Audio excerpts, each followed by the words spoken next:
A fact that I heard brought up a lot with the P. Diddy allegations, or when the feds come to get you, they're not coming unless they got something. You know what I mean? They have a 98% conviction rate, and when they come, it's not for the play.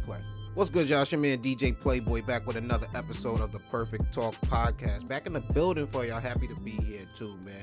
And let's get right into it. It's time for Plicker's Spotlight Story. Every week I pick a story. Might be a big one, might be a small one, but something that we want to shine a spotlight on. And this week, Mayor Adams, New York City Mayor Adams, federal indictment, pleaded not guilty to federal corruption charges. New York City Mayor Eric Adams pleaded not guilty on Friday, September 27th to federal corruption charges after prosecutors accused him of using his power and his influence for luxury hotel stays, free trips, and questionable campaign donations. He's officially charged with bribery, wire fraud, conspiracy, and 2 counts of soliciting campaign contributions from foreign nationals. And I believe they think the foreign contributions are coming from Turkish officials in an effort to influence Adams' power as mayor of New York City. Now, right now, the governor of New York, Kathy Hochul, is allowing Mayor Adams to still run the city, but it's not looking good. I mean, we kind of seen this coming when a lot of his officials were getting raided by the FBI, getting their homes searched. His phone was seized at one point. So you kind of seen this coming down the pipeline. But as a sitting mayor, to be federally indicted, it's not good. Also, as mayor of the city the size of New York City,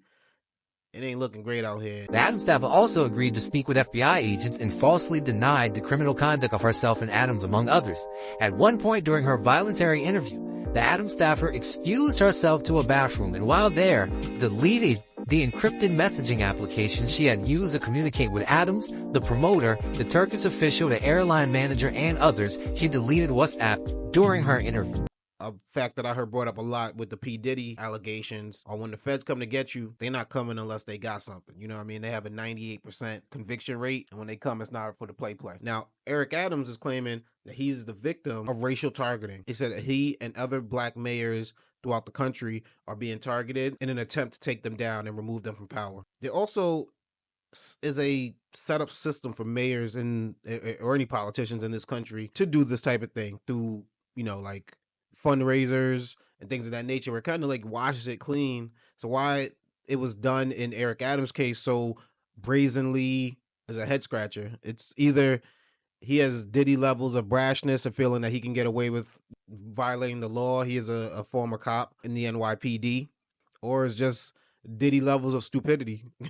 You know what I mean? Some of the text message exchanges between him and his aides just seem really ignorant to how things can be traced back to them. Do you have a chance to transfer that here? We can't do it while Eric is in Turkey, to which the promoter replied, let's think. After this conversation, the Adams staffer asked Adams whether the Adams staffer should pursue the unlawful foreign contributions offered by the promoter, and contrary to the Adams staffer's expectations, Adams directed that the Adams staffer pursue the promoter's illegal scheme. Like, all this stuff is trackable. Everything you do on your phone, you delete an app, you delete a text message, doesn't mean it's gone. You know what I mean? They have a way of getting it if they need to, as we see. But Mayor Adams is holding strong, saying that he is not guilty, that he's going to fight these charges as well as continue to run the city. So we're going to see how this pans out, but I'm definitely going to keep you informed here at Perfect Talk Podcast, so stay tuned. What it do, y'all? It's your man DJ Playboy. Just interrupting real quick, man. I really appreciate you watching this episode of the Perfect Talk Podcast. But if you're watching on YouTube, please hit that subscribe button. You got to run them numbers up so I can keep running it up. Also, if you're listening to the audio version on the podcast, make sure you leave a review, let them know how much you love the podcast, and, subscribe to the thing. And if you really, really want to support the team, go to www.perfecttalkpodcast.com. Get yourself a t-shirt, get yourself a sticker. You can even get yourself a mug, man. The possibilities are endless and the prices are low. Holla at us, baby. Let's get it.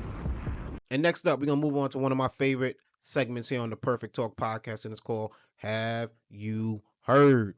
I bring headlines to the people here on Perfect Talk Podcast, and I'll see if y'all have heard.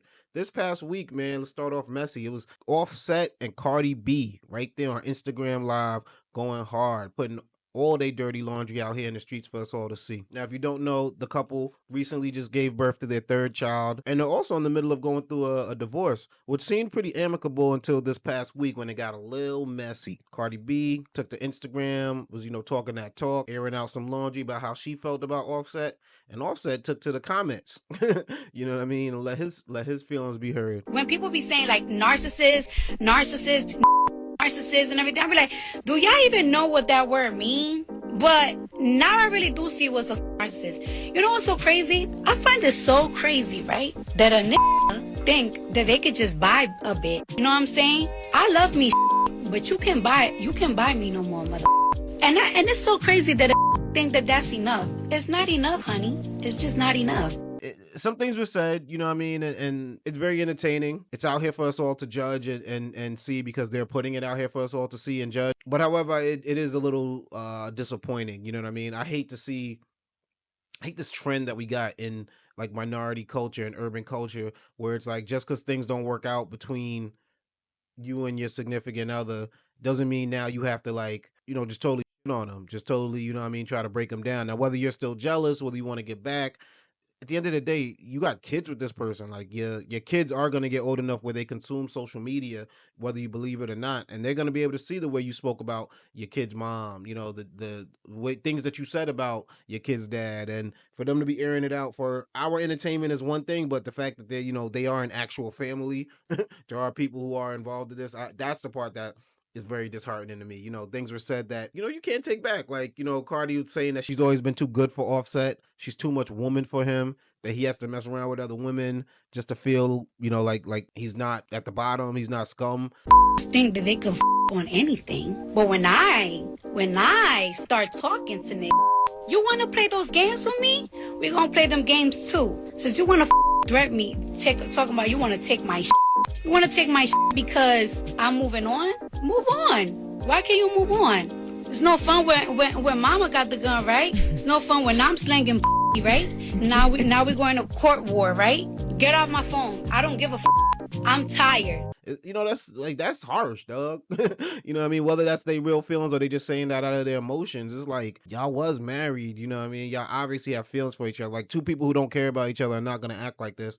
So respect the fact that y'all got kids together, you know what I mean?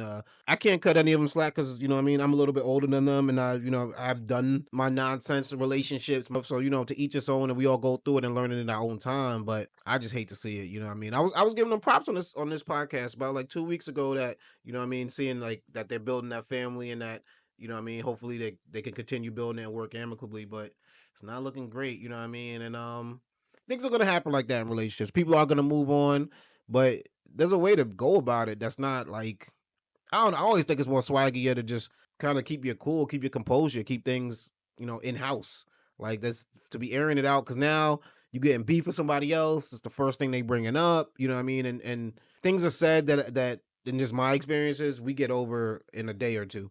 We don't necessarily feel that same way a week later, and it's already out there. You know what I mean? Nobody's going back on Instagram Live to take back the things they said. Even Cardi was like, she's gonna fall back because the new dude or the next dude that she's messing with is gonna think this is how relationships go and this is how she operates. So, like, y'all gotta think, like, not only that, but y'all kids is gonna get older. Y'all, everything, you gonna look back at this and be like, damn, I was corny how I was moving back then. So, you know what I mean? Like, I don't like seeing things like this. Obviously, from an entertainment standpoint, from a content standpoint, like, it's dope, but in just real life reality, trying to build a family, trying to be out here and not live for the public, not live for the image, not try to be cool, not try to win every argument, it's super corny. And I think Cardi B and Offset could do better. And at the end of the day, y'all got an infant out there that y'all should be putting y'all attention to, not this type of nonsense. Like, and things are gonna happen. Obviously, it's a divorce. It's got to get to the court. Y'all not always gonna see eye to eye on something, but just because people don't see eye to eye on something, don't mean it don't mean it's fuck your ops. You know what I mean? Don't mean it's like full out war against the person that you shared a bed with, that you shared a home with, that you shared dreams and hopes and dreams and vision boards and all that type of shit with. So get y'all life together and keep it off the internet, y'all. Have you heard? Shout out to T.I. and Tiny. They were awarded $71 million after a jury found that MGA Entertainment had violated the intellectual property of their OMG girls group with LOL Surprise OMG dolls. That was a lot right there, wasn't it?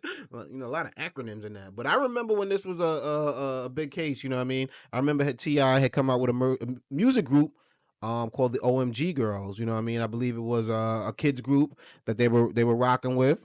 Only see their name, likeness, and identity infringed upon when MGA Entertainment came out with their LOL Surprise OMG dolls. T.I. and Tiny received 17.9 million in real damages and 53.6 million in punitive damages after a 3-week trial went down in California. In their verdict, jurors said that 13 of the LOL Surprise OMG dolls had infringed on the trade dress and misappropriated the name, image, and likeness of T.I. and Tiny's OMG Girls band, according to Rolling Stone. They also found that a 14th doll violated the group's trade dress, while a 15th misappropriated the band's name, image, and likeness. During the trial, T.I. and Tiny alleged that MGA dolls copied the OMG Girls' looks at very specific public events or publicized photos and provided evidence to support their argument. MJ's founder, Isaac Larhan, had testified during the court proceedings that the group played no role in the look of the dolls and referred to T.I. and Tiny as extortionists, which is very offensive. And I like to see things like this. I hate when big corporations, come down and just out-lawyer you, out-court you, and make sure that, you can't fight them. Like, shout out to T.I. and Tiny. They had the resources to fight them, and they were awarded. They were, for their efforts. And I never heard of the OMG Girls, to be honest. I remember when they were coming out with it, but I've never heard no music or anything that they put out from them. So this lawsuit actually might have made them more money than the girls group would have made them through music. So shout out to them for that. Tiny went to Instagram and said, "Man, we may look crazy because we've been crying tears of joy. We are so grateful, God. Thank you so much to the jurors, first and foremost. We want to thank you in person, but you guys were gone.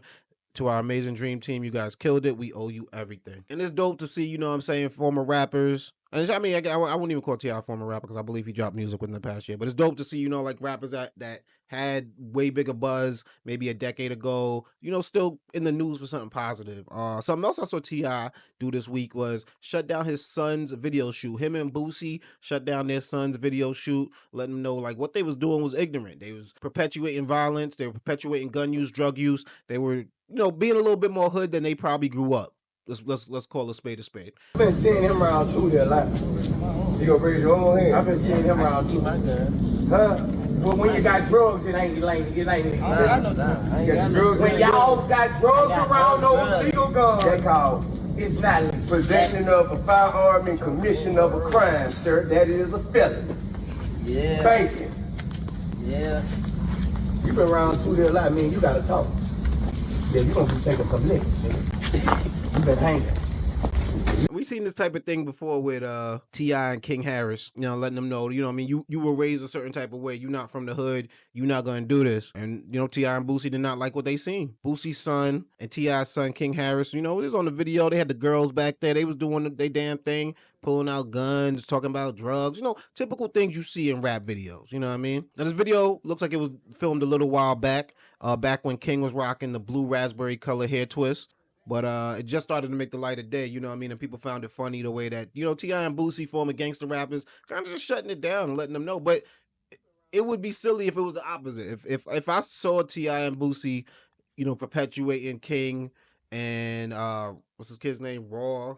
Make sure I know his name. Tootie Raw, and sitting on the sidelines where they're just playing with guns, acting ignorant, got girls looking crazy. I would think that's ignorant. I would think that's leading the next generation down the wrong path. So, at a certain point, it happens in my own parenting life where I'm like, damn, I got to be a parent right now. And I think that was what T.I. and Boosie felt in that moment. They had to be parents. They was like, yo, we this don't feel right to sit on the sideline and see this and just let this rock and shut it down.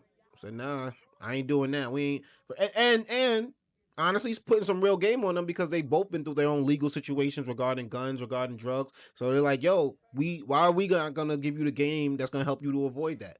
So as much as King Harris and Tootie Raw probably didn't want to hear it, them boys needed somebody to sit them down. They both look just like they dad, though. I definitely see the resemblance. You can't miss it, man. I was thinking the other day, man, if you like the son of a rapper, you came up under decent times, or remember Michael Irvin's son was trying to rap, you the son of the athletes, go for the streaming route. Because, one, you ain't got to play the gangster role, and two, your dad don't really know the business like that to be, stepping on your shine, so to speak, or not letting you to be able to do what you want to do. But you trying to literally follow in your dad's footsteps, yeah, they gonna be like, yo, that's not the way to go. They don't know nothing about these video games or being on YouTube or none of that. So, that should have been the route that I would go instead of trying to be a gangster, because it do come across very disingenuous, man.